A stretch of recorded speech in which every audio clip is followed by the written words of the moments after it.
사망의 영이 지금 드러나기를 원합니다. 지금 이 딸을 잡고 있는 이 사망의 영이 올라와 나타나. 너는 가해야. 너는 지금 가해야. 너는 지금 오늘 가해야. 예수님의 권세를 선포한다. 예수님의 권세를 선포한다. 사망아, 그 딸을 죽이라는 사망아, 지금 이 시간 몸에서 올라와. 예수님 권세를 선포한다. 사망아, 너는 가해야. 너는 일곱 길로 떠나야. 불러. 아버지도 강한 불을 주시옵소서. 아버지도 강한 불을 주시옵소서. 아버지도 강한 불을 주시옵소서. 다 태워주시옵소서. 오늘 이 시간에 태워주시옵소서. 예수님의 채찍에 맞음으로 나음을 냈기를 원합니다. 성령의 불러. 불 받으라.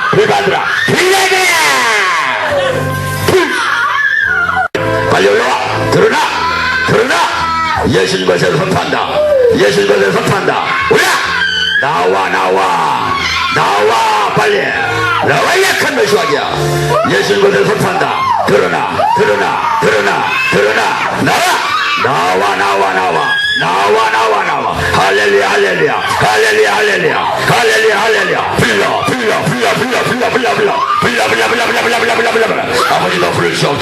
아버지도 불러주시옵소서. 아버지도 강한 불로 다 태우시옵소서. 오늘 이 딸이 온전케 되기를 원합니다. 하혈병 걸린 여인이 온전해지시. 지금 이 딸이 온전해지기를 원합니다.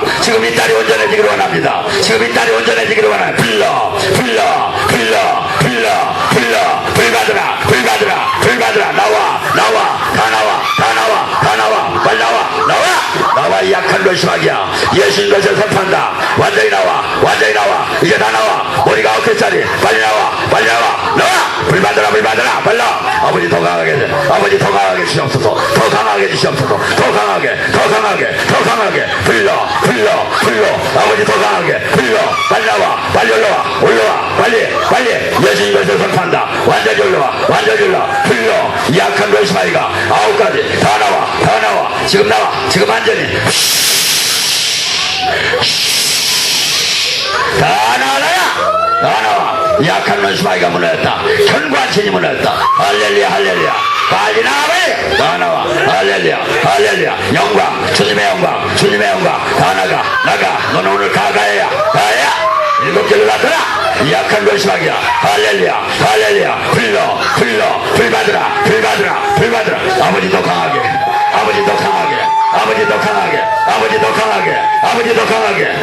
강하게. 이 약한 로시마이야. 7개를 나타나.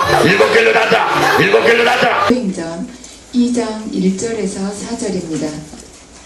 오순절날이 이미 이름에 그들이 다 같이 한 곳에 모였더니 호련히 하늘로부터 급하고 강한 바람 같은 소리가 있어 그들이 앉은 온 집에 가득하며 마치 불이 혀처럼 갈라지는 것들이 그들에게 보여 각 사람 위에 하나씩 임하여 있더니 그들이 다 성령의 충만함을 받고 성령이 말하게 하심을 따라 다른 언어들로 말하기를 시작하니라. 이 시간에는 하늘로부터 성령이 임한 것에 대해서 말씀드리겠습니다. 성경을 보다 보면 이해하기 힘든 내용이 있습니다. 사무엘상 28장입니다. 저도 처음에 이것을 봤을 때 굉장히 의아했습니다. 도대체 이게 어떻게 해서 이런 일이 벌어질 수가 있는가. 그 내용은 뭐냐면 사울이 하나님의 요청으로 이스라엘의 초대 왕이 되었습니다. 그런데 사울은 하나님을 그 후로 외면하고 또 권력의 노예가 되어서 하나님으로부터 거의 등지고 살았습니다.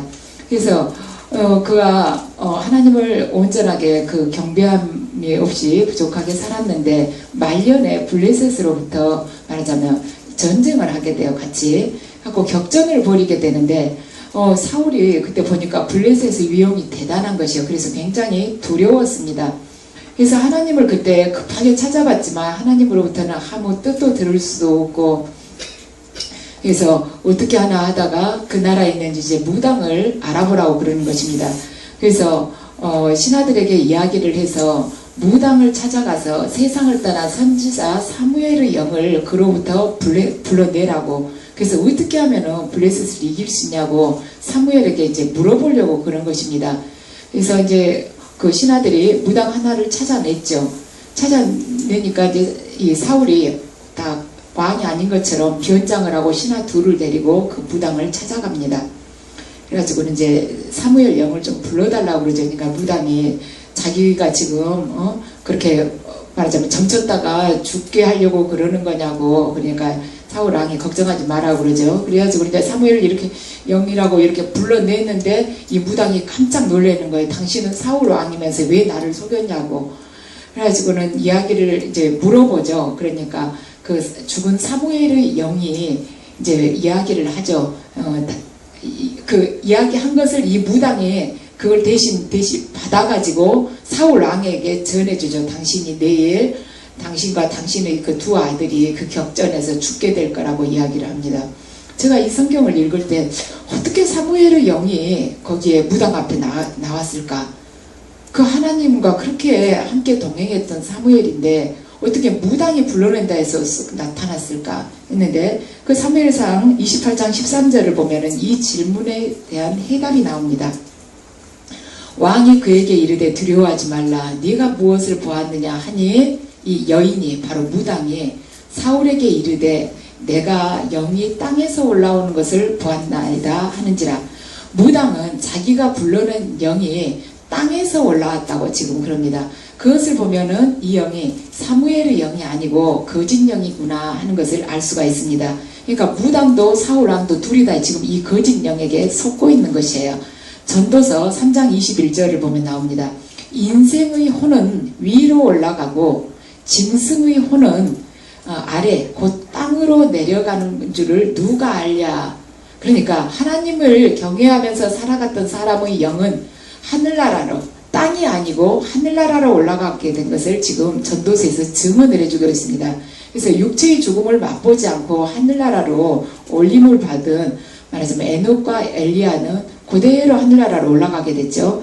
또 예수님께서는 변화산에서 모세와 엘리야를 만나서 말씀을 나누셨습니다. 근데 그 모세와 엘리야는 하늘에서 내려왔다고 그럽니다. 그러니까 인간을 향한 하나님의 말씀이나 하나님의 소식을 전한 천사들은 언제나 하늘로부터 이렇게 내려와서 우리에게 전해줬다는 것이죠. 그뿐만이 아니라 예수님께서 요한복음에서 말씀하시고 계십니다. 내가 하늘에서 내려온 것은 내 뜻을 행하려 함이 아니고 나를 보내신 이의 뜻을 행하려 함이다. 또 6장 51절을 보면 나는 하늘에서 내려온 살아있는 떡이니 사람이 이 떡을 먹으면 영생하리라. 그러니까 2000년 전에 말하자면 인간을 구원하기 위해서 하늘에서 내려오신 예수님은 이 땅에서 구원 사역을 마치시고 다시 제자들이 보는 앞에서 하늘로 올라가셨습니다. 그러니까 이와 같은 성경 구절을 봤을 때 우리가 깨달을 수 있는 것은 뭔가? 첫째로는 하나님의 구원과 온정은 반드시 하늘로부터 임한다는 것입니다.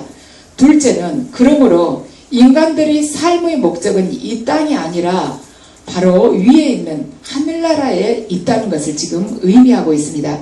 그렇다면 믿음이라는 것은 뭐냐? 높은 데를 향해서 지향하는 것이 바로 믿음이라는 것입니다. 위를 지향하고 걸어가는 것이 믿음이라는 것이에요. 그래서 우리의 중심이 위로 바로 하늘에 계시는 그 하나님을 향해서 계속 우리 그 영혼의 이 나침반의 그 바늘이 하나님을 향해서 바라보며 걸어가는 것, 그것이 바로 믿음이라는 것입니다. 골로새서 3장 1절에서 3절은 이 사실을 강조하고 있습니다. 1절에서 3절을 보면 그러므로 너희가 그리스도와 함께 다시 살리심을 받았으면 위의 것을 찾으라. 거기는 그리스도께서 하나님의 우편에 앉아 계시느니라. 위의 것을 생각하고 땅의 것을 생각하지 말라. 이는 너희가 죽었고 너희 생명이 그리스도와 함께 하나님 안에 감추어졌습니다.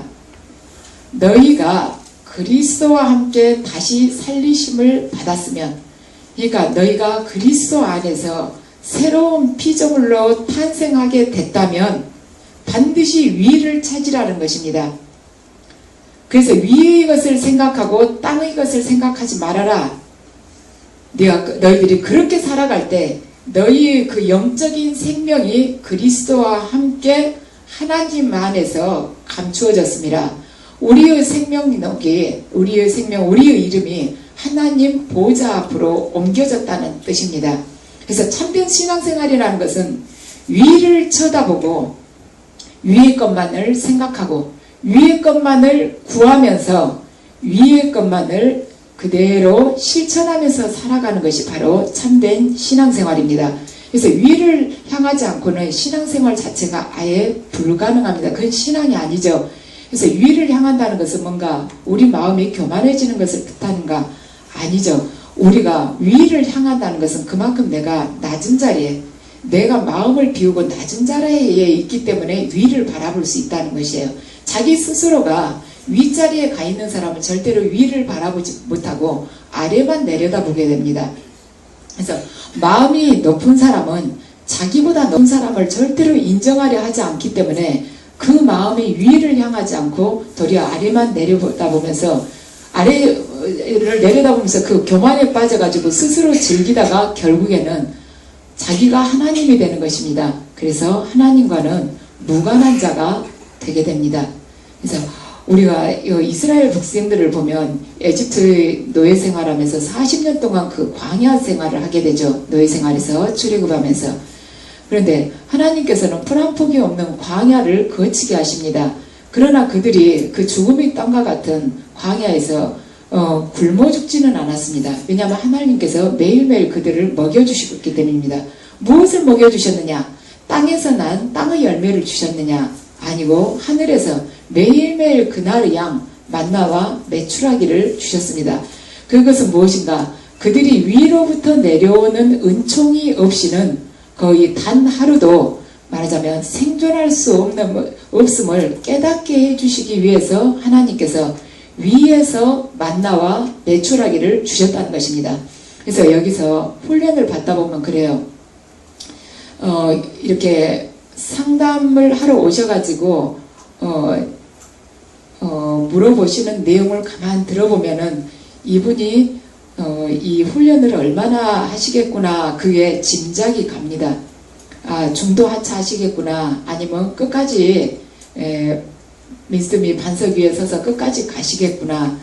어떻게 보면은 중도 하차 할 수 있는지를 알게 되냐면 자기 자신에 대한 어떠한 욕망에 대해서 자꾸 물어본다거나 내가 원하는 어떠한 현실적인 거 그걸 채우기 위해서 그 목표를 달성하기 위해서 방법이 뭐냐고 이렇게 물어본다거나 아니면은 자기 가정의 이 현실을 가지고 자꾸 그걸 가지고 묻는다거나 또한 뭐 물질이든 아무튼 눈에 보이는 현세적인 것을 가지고 자꾸 그걸 채우기 위해서 물어보시는 분들이 있어요. 그걸 아주 구체적으로 물어보십니다. 어떻게든 그거 이제 원하는 대로 이루기 위해서죠. 그런 걸 계속 물어보실 때 저는 아, 이분이 얼마 안 되면은 안 오시겠구나. 왜냐하면 눈에 보이는 가시적인 것에 집착을 하다 보면 결국에는 영적인 것은 정말로 눈에 보이지 않습니다.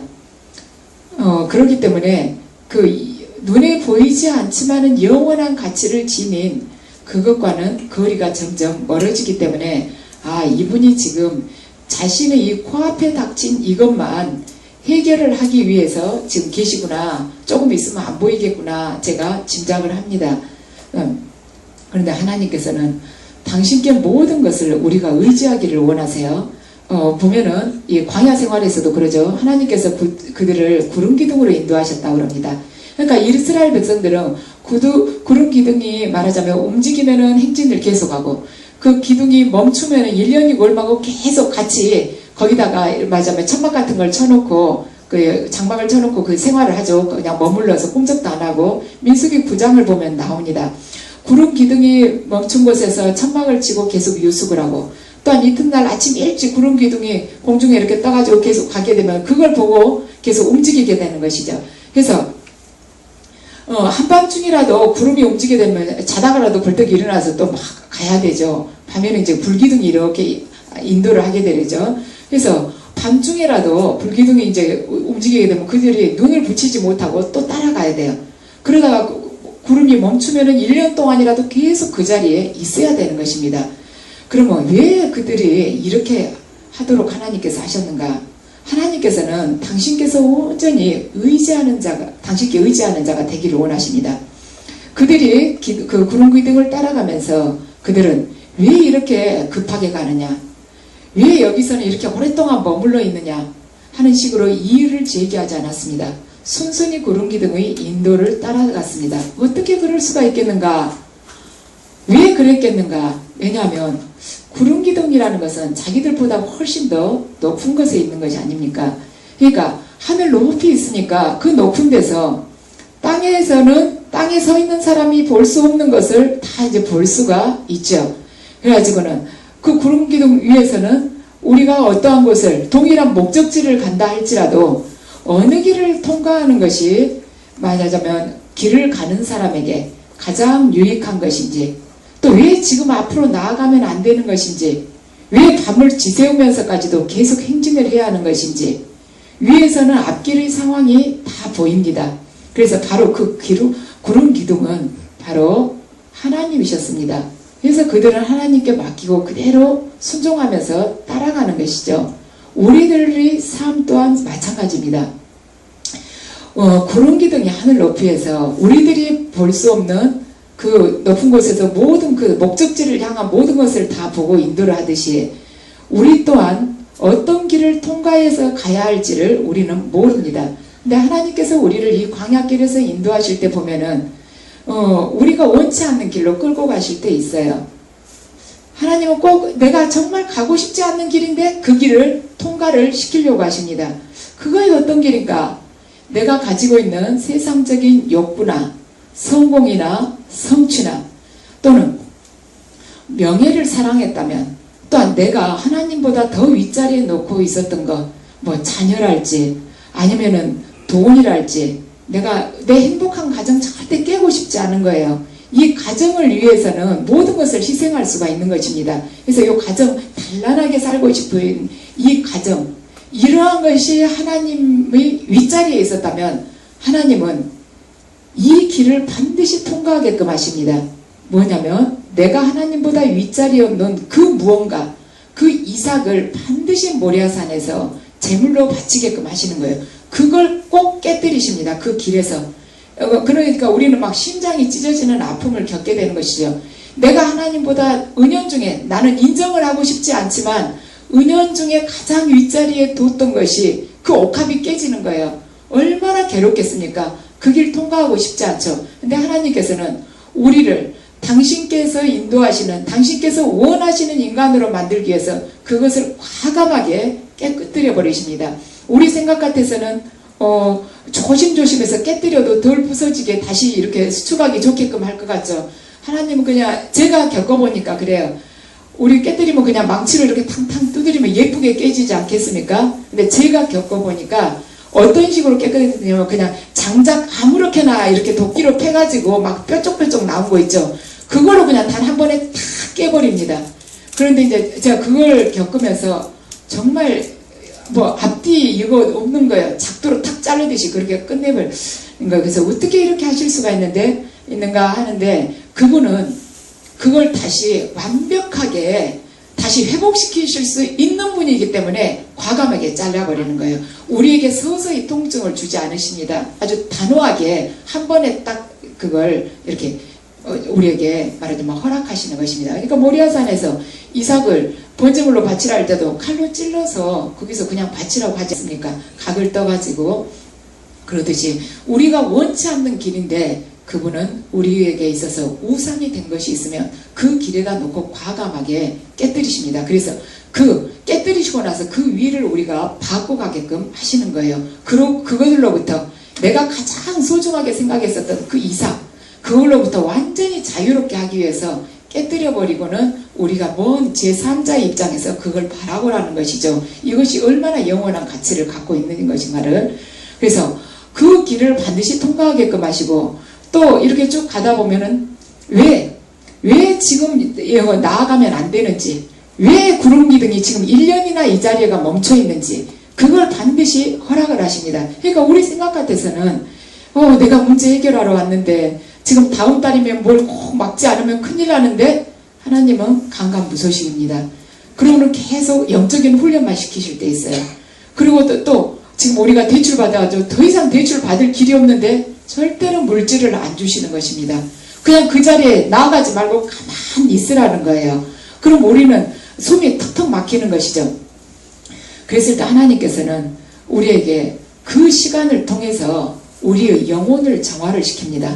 계속해서 우리 영혼을 불 속에다 집어넣는 거예요. 우리가 가장 싫어한 것을 통해서 그걸 통해서 우리의 영혼을 씻어내는 작업을 하십니다. 그래서 그 시간을 통해서 우리는 병마의 이 고통을 받으면서도 우리 영혼이 정화될 수가 있고, 또한 물질에 대한 고통을 받음으로 해서 영혼이 정화될 수가 있고, 또는 나의 가장 가까운 가족이 나를 핍박을 함으로써 나에게 모멸감을 주고 나의 자존심을 상하게끔 해서 그렇게 할 수도 있고, 내가 굉장히 소중하게 여겼던 직장에서의 어떠한 말하자면 내 그 직책으로부터 갑자기 실추되는 그러한 불명예를 입음으로 해서 나의 그 명예욕을 완전히 주님께서 내려놓게끔 하실 수도 있습니다. 그래서 그 시간이 바로 우리가 영혼이 정화되는 단계입니다. 그래서 그 시간이 길어질 때 우리는 막 어디로 탈출하고 싶죠. 하나님께서는 근데 위에까지도 말하자면 당신께서 그물을 탁 쳐넣어놓고 꼼짝을 못하게끔 하십니다. 그래서 그런데 우리는 계속 또 앞으로 나가고 싶어요. 그 시간만 어떻게 탈출해서 나가면은 내가 마음껏 날개를 달고 뛸 수 있을 것 같은데 주님 뛰어보라고 그러시죠. 그래가지고는 이 말하자면 이스라엘 백성들이 밤을 지새우면서라도 계속해서 말하자면 불기둥을 보고 따라가야만 했던 것처럼 우리들에게 또 그 시간이 지났다 해서 머무르는 시간이 지났다 해서 훈련이 끝난 것이 아니고 이 광야길은 밤을 그들이 지새웠던 것처럼 우리에게 있어서 생존의 욕구, 가장 기초적인 생존의 욕구에 있어서 위협을 느끼고 또한 두려움까지 우리가 느낀다 할지라도 그분은 그것을 허락하십니다. 왜냐하면 그분은 우리 이 육을 보기보다는 영혼 하나가 온전하게 바르게 서는 것이 중요하기 때문에 어떻게든 육을 죽이고 영혼을 이렇게 계속해서 강건케 하기 위해서는 육이 죽으면 죽을수록 영혼이 살아나는 것입니다. 그래서 그 목적을 위해서 하나님은 모든 것은 가감없이 그 나무 가지치기 하듯이 과감하게 다 잘라버려요. 그래도 우리 인간은 이게 본능적으로 또 세상을 향하게 되어 있습니다. 그래서 우리가 생존에 대해서 아주 두렵고 최악의 상황까지 처한다 할지라도 나의 모든 것이 고갈되어도 아무것도 내게 있어서 육적으로 허락된 것이 없다 할지라도 주님께 순종하는 그러한 인간. 그래서 모든 기초적인 것이 다 사라져버렸다 할지라도 그분께 의지하는 자로 우리가 변화되기를 원하십니다. 그걸 다 걷어가시는 거예요. 그리고 당신을 바라보게끔 하시는 것입니다. 그래서 우리가 가장 기본적인 거 잠을 잔다거나 먹는다거나 우리 옛날에 그러죠. 새 인사할 때 잘 먹고 잘 짜고 배설 잘하라고 이거 세 가지 이야기 농담 삼아서 하죠. 근데 그게 굉장히 중요한 것입니다. 우리가 생각하기에는 농담일 것 같지만 가장 기본적인 거 그게 이루어지지 않으면 24시간이 스트레스예요. 근데 주님은 그것까지도 말하자면 당신에 의해서 모든 것이 좌우된다. 당신 때에 의해서 말하자면 당신께서 정해주신 때 그때 이루신다는 것을 우리에게 체험하게끔 하십니다. 그래서 이 광야 생활을 통해서 그분께서는 당신이 인도하는 대로 순순하게 따라오는 자로 그렇게 바꾸시는 거예요. 제가 얼마 전에 하나님께서 그러셨습니다. 너가 기도하기 전에 반드시 두 팔을 올리고 이렇게 주님을 바라보면서 이 능력을 청하라고 그러셨어요. 하고 네가 팔이 빳빳해질 때까지 기도를 계속 하라고 그러셨어요. 그래갖고 완전히 여기가 마비될 정도로 능력이 다 채워지면 그때 사역을 하라고 말씀을 하셨어요. 그러니까 왜 제가 두 팔을 올려야만이 주님이 그때 일하시겠습니까? 그렇게 무능하신 주님이 계시겠습니까?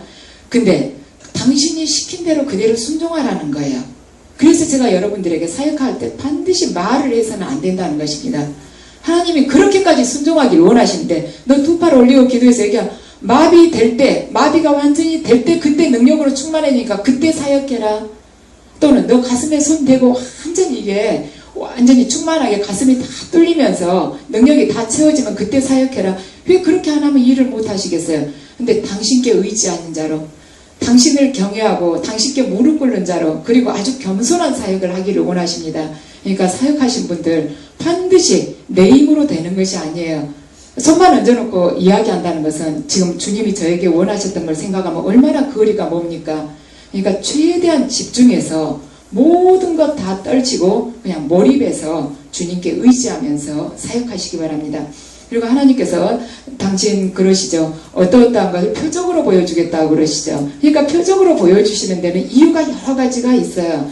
첫째로는 당신께서 이렇게 살아계심을 보여주시는 것이고, 두 번째로는 내가 너와 함께하고 있다는 거. 너에게 이런 표적이 지금 들어간다. 내가 너와 함께하고 있다. 또 그 다음에 뭐냐면 내가 너를 지금 인도하고 있다. 이렇게 함께하고 있으니까 반드시 인도해 주시지 않겠습니까? 인도하고 있다. 제일 마지막이 뭐냐, 이렇게 인도하고 있으니까 무조건 순종하고 따라오라는 것입니다. 그러니까 표적의 가장 마지막이 뭐냐면 순종하고 따라오라는 거예요. 그래서 하나님께서는 위에 계시기 때문에 인간의 악기를 훤히 내려다보고 계십니다.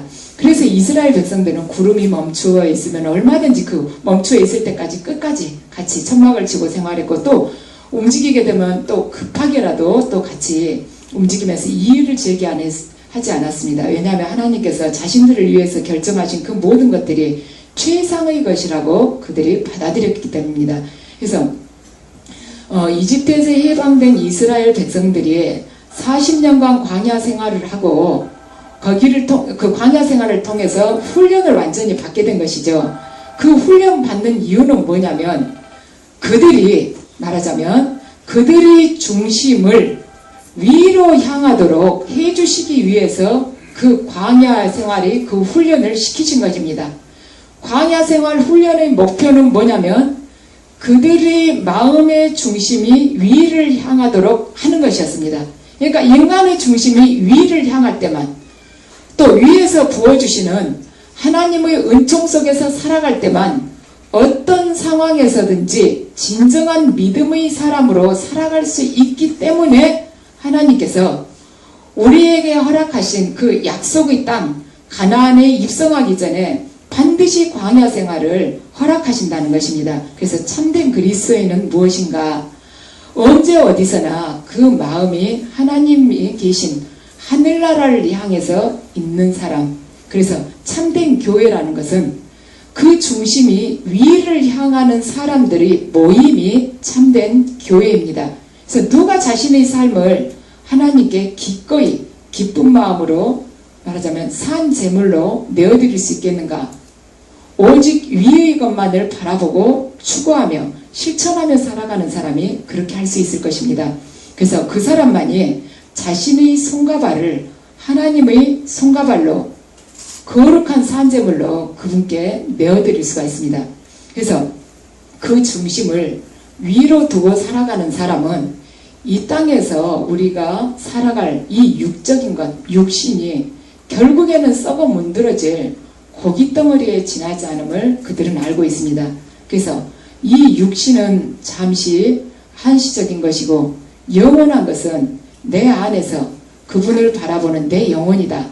그래서 내 영혼이 하나님께 순종하여서 지금 그분께서 허락하신 내 육신이 그분의 영원한 진리의 도구로 쓰임받게 되어서 생명을 살리는 유일한 도구의 쓰임을 받을 수 있는 시간이 지금 우리에게 주어진 이 하루하루입니다. 그래서 그걸 깨닫는 자만이 내 하루하루가 얼마나 귀중한 것인가.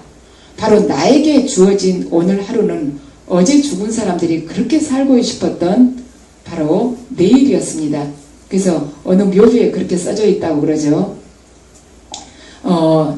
말하자면 어제 나의 모습은 지금 당신의 모습입니다.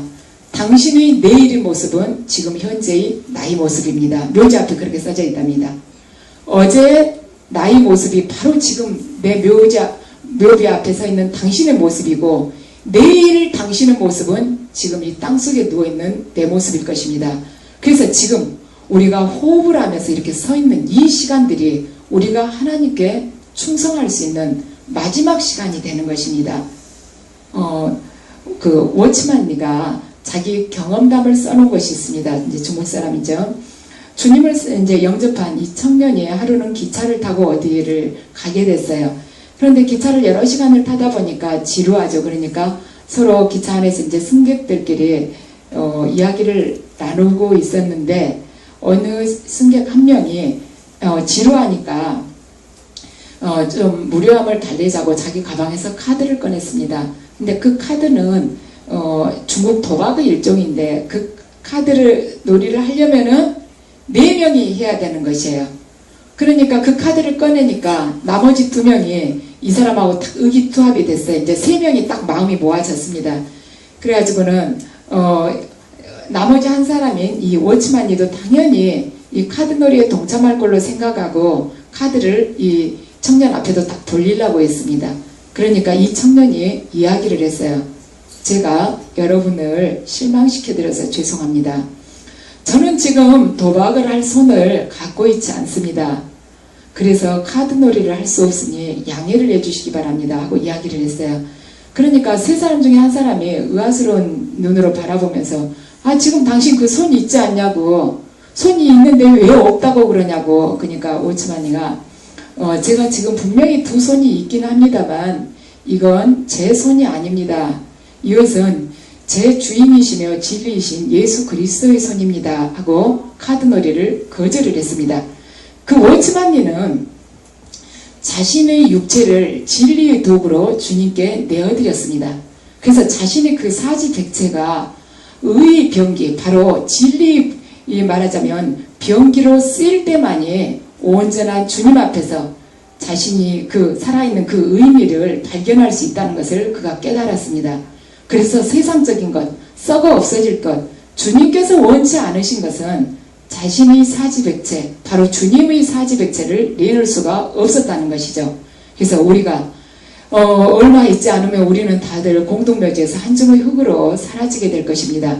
그래서 주님께서 내게 허락하신 이 사지백체를 내가 썩어 없어질 세상의 것에 내가 이걸 투신을 할 것이냐, 아니면 영원한 것에 투신을 할 것이냐. 또한 한시적인 것을 바라보면서 내 말하자면 내 육과 영을 그쪽에다 불사를 것이냐, 아니면 하나님이 기뻐하시는 곳에 내 영과 육을 내어놓으면서 다른 사람들을 위해서 내가 헌신하는 자로서 내 영광과 내 육신을 불사르는 자로서 살아갈 것인가, 하나님을 위해서 내가 거룩한 내 영혼, 또 온전한 내 영혼을 그분을 위해서 바칠 것인가, 아니면은 한순간에 모닥불과 같은 그 순간적으로 타버리고 재만납을 세상을 위해서 바칠 것인가, 우리가 선택을 해야 될 것입니다. 우리는 지금 갈림길에 있습니다. 내가 어떠한 길로 가야 할 것인지, 지금 한순간 달콤하고 꺼져버릴 이 땅에다가 내가 씨를 뿌려야 할 것인지, 영원한 하늘나라를 위해서 뿌려야 할 것인지. 그런데 하나님께서는 로마서 12장 1절을 통해서 이렇게 말씀하십니다.